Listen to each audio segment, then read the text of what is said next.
e pensando, né, que vejam, né, que isso corre em paralelo com a própria proposta, né, que há depois da abolição da escravidão de aumentar o máximo possível, né, os movimentos migratórios dos países europeus. Né? Quem trabalha muito bem, quem explica muito bem isso é a Lilia Schwartz. Ela tem livros muito interessantes e tem um dela que se chama, né, Brasil, uma biografia, que é um livro conta, digamos, a história do Brasil a partir dessa perspectiva. E ontem ela esteve no Roda Viva na TV Cultura. Vocês conseguem acessar pelo YouTube, é uma maravilha, assim. A entrevista dela foi muito legal.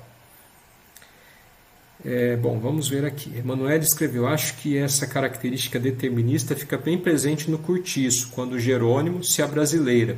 Sim, como se essa falta de importância do trabalho e a hipersexualização fossem a essência do Brasil. Sim. A gente pode pensar, por exemplo, né, que no Curtiço há 3 portugueses. O Miranda, o João Romão e o Jerônimo. O João Romão, que é dono do Curtiço, logo vem, né, e vai fazendo a vida a partir de pequenos furtos, da exploração do trabalho, né, da escravização da Bertoleza, e fica rico. O Miranda se casa, né, com uma senhora que tinha muito dinheiro, a família tinha dinheiro, ele tem a loja lá dele, e no final das contas ele vai juntar forças com o próprio João Romão, né? Agora, o Jerônimo é interessante, porque ele é essa personagem, né? Ele trabalhava, ele sabia explodir bem pedras, né? Que era o trabalho que ele exercia. Vai morar no Curtiço, ganhava mais que todos no Curtiço, né? E vive uma vida isolada, se recusa a ir às festas, né? E mas é no momento então em que ele se abrasileira é que a vida dele vai entrar numa enorme decadência. Quer dizer, o Antônio Cândido, né, tem um texto que se chama De Curtiço a Curtiço, em que ele vai traçar, né, essa questão. Mas é muito bom, é isso mesmo, né? No Curtiço, o sol, né? Por exemplo, o sol que é interessante, né? Hoje a gente imagina, bom, o sol como um símbolo tropical, né? O sol como um símbolo que marca o Brasil, né? Mas ali é visto de maneira negativa, né? O sol, o calor, a umidade, né? Seria algo que impossibilitaria, por exemplo, o trabalho intelectual, né? Isso aparece no Time.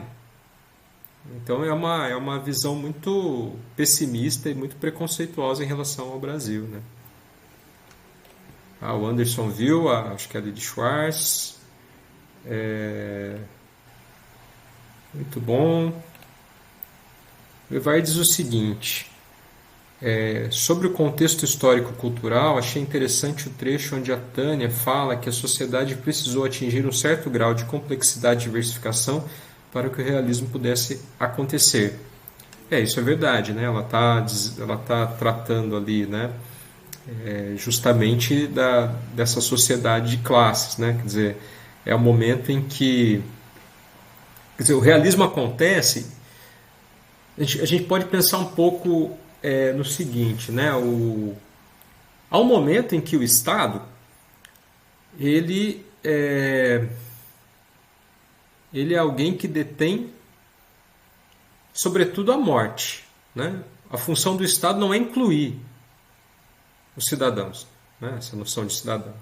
Se a gente pensar nas monarquias, né?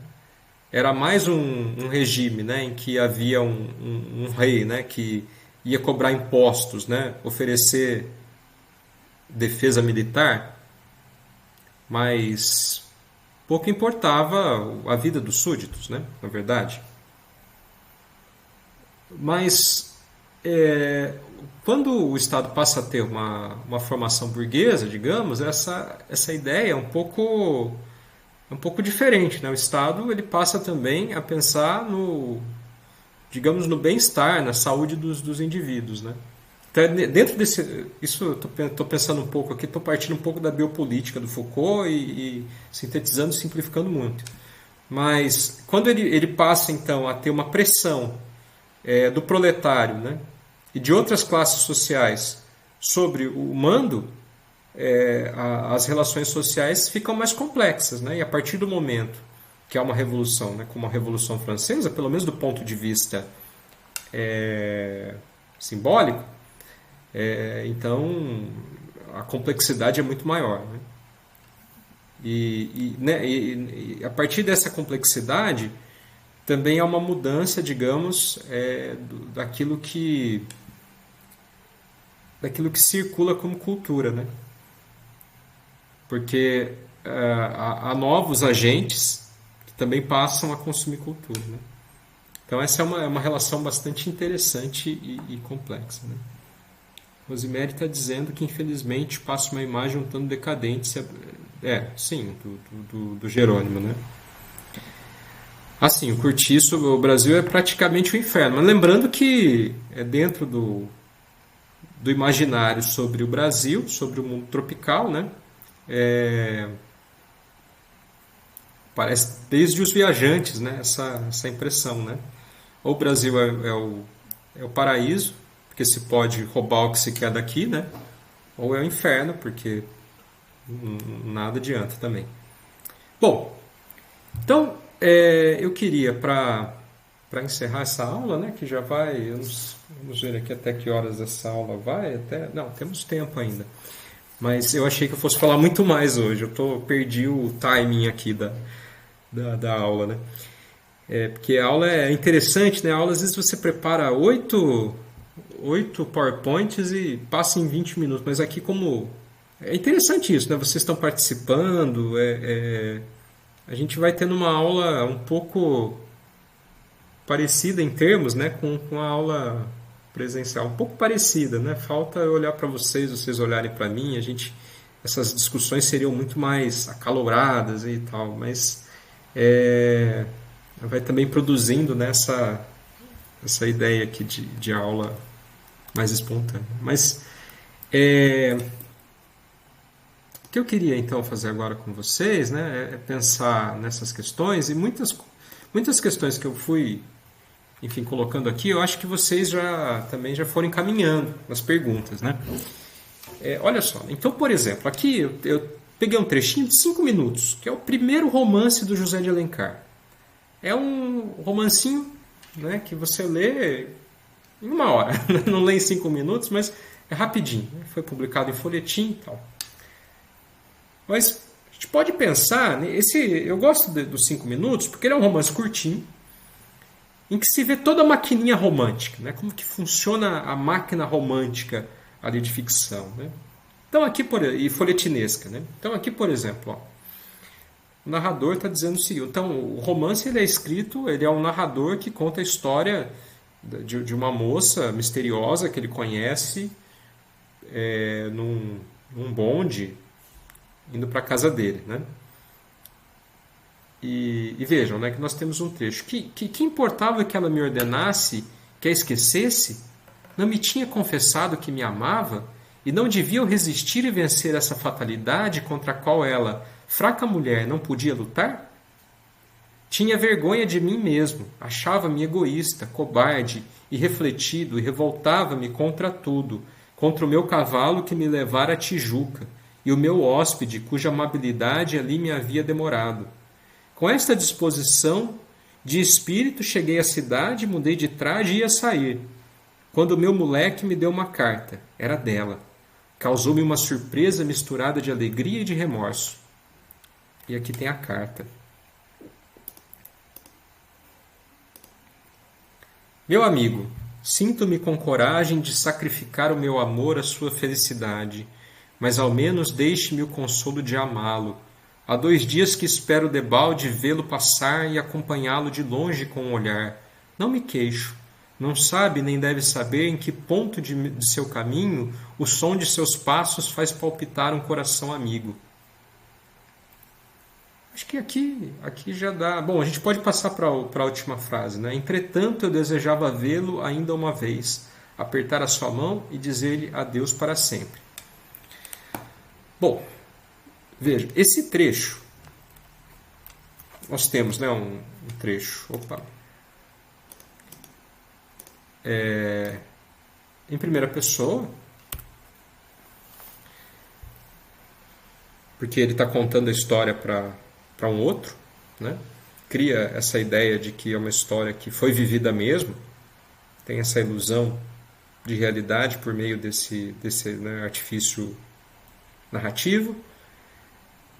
Agora vejam, né, que o trecho trata aqui dessa moça que manda uma carta para ele, porque ele estava observando, mas não queria conversar com ela. Então ela o chama, né, para que converse. E a gente percebe que aqui trata-se, né, de um amor romântico, né? Os dois estão interessados, mas não querem se falar. Bom, uma coisa bastante idealizada, digamos. Agora, tem algumas passagens aqui, né, que servem para descrever esse amor, né, romântico, que se nós fizermos uma análise aqui bem detalhada, muitas coisas vão nos incomodar, a nós, pessoas do século XXI. Né? Bom, vejam só, né? Não me tinha confessado, olha só, né? Que importava que ela me ordenasse que a esquecesse? Não me tinha confessado que me amava e não devia eu resistir a vencer essa fatalidade contra a qual ela, fraca mulher, não podia lutar. Vejam, aqui há algo, né, absolutamente machista, né, do nosso ponto de vista. Não é verdade? Quer dizer, você está considerando a mulher como sexo frágil. Né? Então vejam, né, aqui já começa a nossa, né, a gente olha para esse texto percebendo aqui penas e sobre quais preconceitos, né, é construído esse romance romântico idealizado. Então essa seria uma parte. Depois, olha só, ele está tratando de uma série de convenções, né, românticas. Bom, ele não poderia conversar com ela porque iria, ela teria que chamá-lo, tal. Mas olha só, né, com esta disposição de espírito, cheguei à cidade, mudei de traje, ia sair, quando o meu moleque me deu uma carta. Meu moleque me deu uma carta, né? Moleque é como eram chamados os escravizados que eram crianças ou jovens, né? Mais crianças. Então vejam que aqui o meu moleque, ele está se referindo ao escravizado, né? Então vejam que isso passa aqui muito rapidamente, sem nenhuma percepção, né? Sem nenhum destaque. Quer dizer, então nós estamos aqui tratando de uma espécie de amor ideal, altamente baseado em convenções dessa sociedade burguesa, do que é um comportamento alto, né? Mas está construído em bases que são as bases da sociedade escravocrata, da sociedade machista. Então vejam, né? O romantismo, nesse romance, ele passa por essas situações. Então nós temos aqui a vida de um cara que é um aristocrata, enfim, né? Que vai fazer de tudo para conseguir conquistar, né, essa moça que ele conhece. E tem algumas cenas que são terríveis. Então ele pega, por exemplo, ela partiu no navio para a Europa e ele quer correr atrás dela. Né? Então ele não sabe que ela foi para a Europa, ainda sabe que ela foi para o cais no Rio de Janeiro. Então ele vai, né? Ele está em Petrópolis, ele desce a serra num cavalo, anda tanto com o cavalo que o cavalo morre, e ele continua andando. Quer dizer,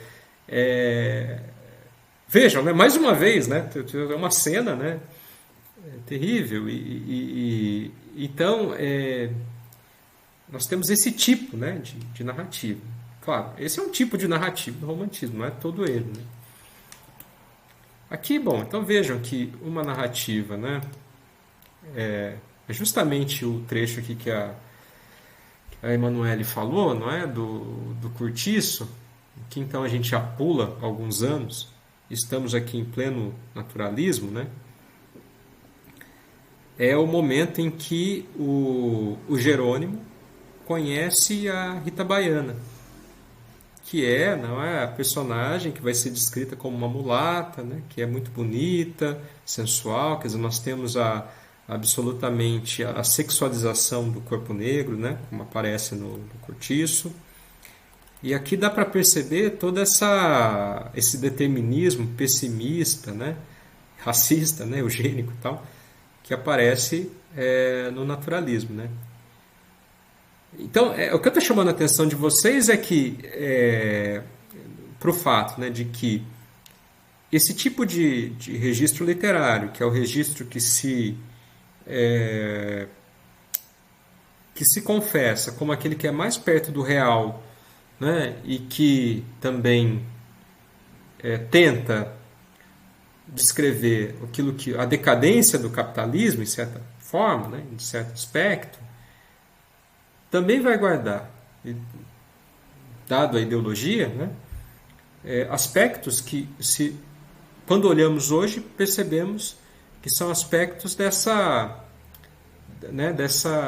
desse pensamento, né, higienista da sociedade brasileira.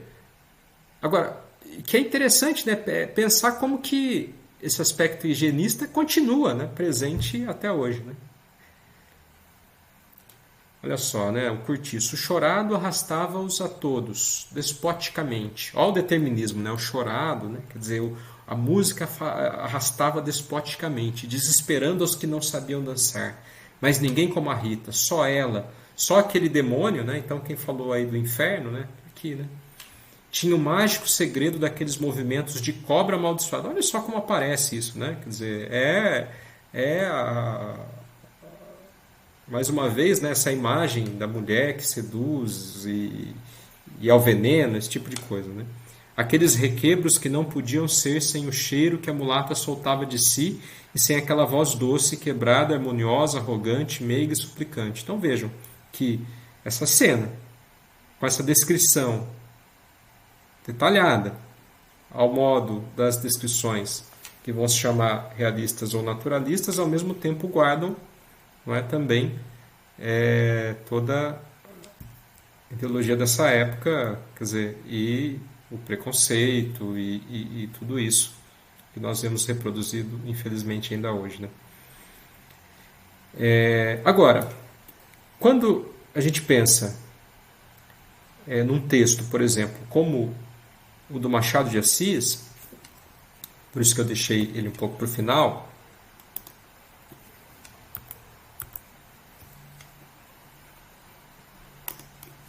É muito interessante, né, como que o Machado parece recusando muitos elementos dessa estética realista. Vejam, o primeiro livro do Machado de Assis, que é considerado um livro realista, é um livro escrito que tem um narrador que é um defunto. Não há nada mais, digamos, piadista, irônico em relação a uma escrita realista do que isso. Tem um narrador em primeira pessoa que é um defunto autor. Não é um autor que morreu, né? Mas é um defunto autor, como ele vai dizer. E parece que o Machado, né? Daí a grandeza dele, né? Que era, né? Negro. Vejam como a imagem, vejam como essa ideia de branqueamento, né? Na sociedade brasileira daquele período, ela aparece, né? De maneira fatal, né? Quer dizer, Machado de Assis, a imagem do Machado de Assis, né? A representação dele vai embranquecendo, né? A gente vai ver depois um pouco isso. A Lydia Schwartz justamente chama atenção, né, para essa questão. Como que a imagem dele vai embranquecendo, assim como ele vai se tornando mais famoso, depois o fundador da Academia Brasileira de Letras, né? Dado aí o preconceito, né? Mas isso a gente vai falar quando tratar dele. Tem um livro muito interessante do Hélio Seixas de Guimarães, que é o livro que trata da recepção do Machado, né? Eu já vi pessoas indicarem ao Memória como uma antecipação do realismo fantástico Dá para ver assim? Dá para ver, mas de certa maneira, porque ele trata porque ele tem um defunto autor, né? Mas é interessante, porque essa questão de antecipação, ela é bem interessante e complexa, né? Porque ao mesmo tempo, tem também alguns estudos que vão ligar, né, o Machado mais a uma tradição do Shakespeare, né, do Sterne, do que propriamente essa tradição do Flaubert, né? É, e de certa forma, né, também há tradições anteriores que apresentam, né, uma espécie de realismo fantástico avant la lettre, né? Sim, a Ana Cristina está dizendo, Sidney Chalub tem um livro muito bom, né, que é o Machado de Assis Historiador, e no qual ele vai dizer justamente, né, que o Machado, né, qual que é a grande crítica do Machado, né? É que ele dá a pena, o Machado, aliás, que trabalhava no ministério que cuidava, né, da agricultura e que era responsável por fiscalizar a lei do ventre livre, por exemplo, a lei do sexagenário. Então ele era alguém que tinha profundo contato com os donos de terras, né, ali, né, aqueles que tinham escravos, né, escravizados. O Sidney Chalub vai dizer, então Machado dá a pena para esses caras e monta um Brás Cubas, né? O que é o Brás Cubas? Né? É alguém que tinha a família tinha escravos, né? É alguém que fazia parte dessa aristocracia, né? E que é incapaz de perceber as questões, né, brasileiras. Quer dizer, ele é o próprio, ele denuncia as ideias fora do lugar, né? E essa profundidade, essa capacidade, né, de crítica. No entanto, escrevendo uma forma que é muito diferente dessa forma, digamos, desse realismo do Flaubert ou mesmo naturalismo do Zola, né? E aqui eu colocaria aqui para a gente a cena do Prudêncio, né? Quando o Brás encontra o Prudêncio. Bom, então essas, né, olha só, né, que aqui, né, o vergalho, né, que esse vergalho é um instrumento de tortura, né, instrumento para bater, né, no outro. O Prudêncio era um menino que foi escravizado pela família do Brás, né? Tais eram as reflexões que eu vinha fazendo por aquele valongo fora. Logo depois de ter e ajustar a casa, interrompeu-mas um ajuntamento. Era um preto que vergalhava outro na praça. O outro não se atrevia a fugir. Gemia somente estas últimas palavras. Não, perdão, meu senhor, perdão. Mas o primeiro não fazia caso, e a cada súplica respondia com uma vergalhada nova. Toma, diabo, dizia ele, toma mais perdão, bêbado.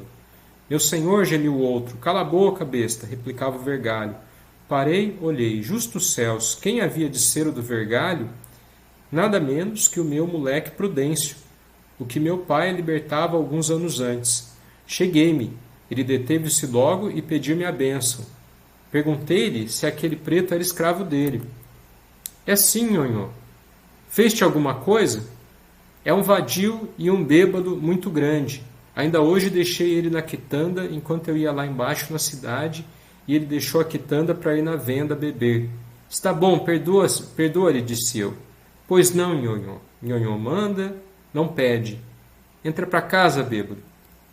Então vejam, né? Essa cena terrível que aparece aqui, não é? É uma cena que lembra, né, um pouco uma cena, né, da Bíblia, né?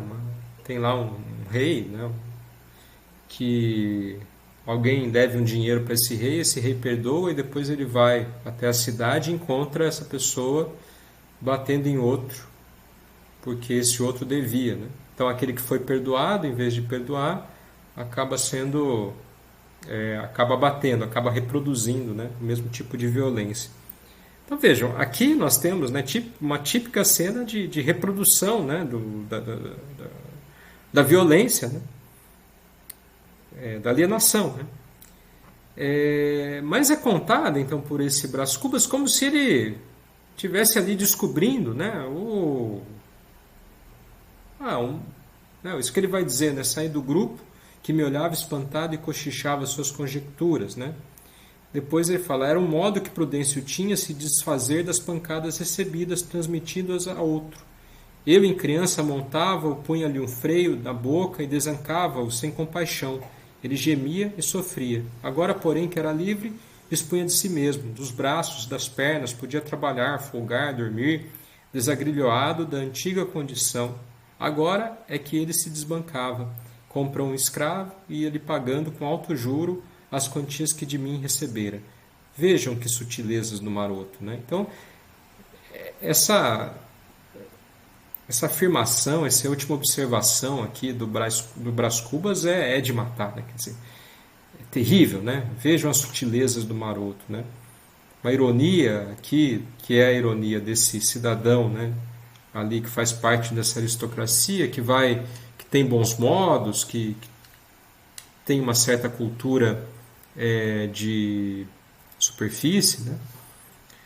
Mas que não consegue perceber as questões sociais e o que implica, né, a escravidão. Então vejam, a reprodução da violência, né, que aparece aqui é uma consequência direta da escravidão, quer dizer, coisa que ele e a família sustentavam. Né? Então vejam, de certa forma, quando o Machado de Assis cria essas personagens e as coloca como narradores dos seus textos, acaba mostrando para a gente, vai dizer o Robert Schwartz, né, também, e o Sidney Chalhoub em outra chave, né, mas os problemas sociais e a superficialidade, né, digamos, a hipocrisia dessa classe que Eu tenho uma pergunta. constituía. Só um minutinho, eu vou terminar aqui e já passo para a pergunta. Que dessa classe, né, que constituía essa aristocracia e não percebia ali, né, quer dizer, não cometia essa violência sem nenhuma questão.